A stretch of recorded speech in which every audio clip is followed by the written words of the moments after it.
Vladimir Putin, who has said that Russia will now not sell oil to countries who agreed to impose a price cap on Russian crude, including Australia. Michael, how is this going to impact the world's oil market, and will we feel the effects here in Australia? Well, first of all, James, happy Festivus. Thank you very much. Happy Festivus to you too. Beijing, Yep.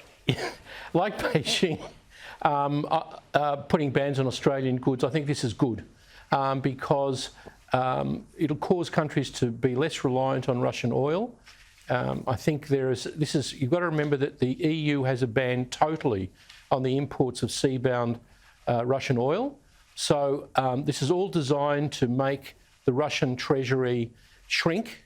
A leading Russian official says this will cause their deficit to be bigger than 2%, and anything that causes economic pressure on them to wind down their war on the civilians and the millions of people living in the cold and dark in Ukraine is good.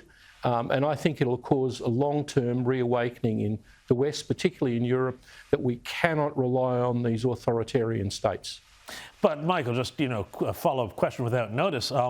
Does Australia have the capacity to make up for the shortfall in oil that this is going to represent, especially if it's going to push oil prices up globally? We'll wind up paying the price one way or the other here, won't we?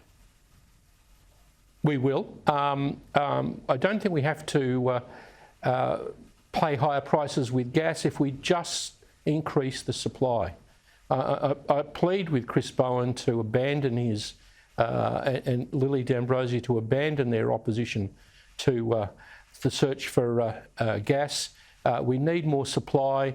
That's an alternative to oil, and we should be able to export it at the same time and make our European friends less reliant on the Russians for natural gas. Yeah, no, I think supply is the unanswered part of the equation here. I think you're absolutely right. Chris Bowen, if you're listening, see what your old mate Michael Danby has to say here.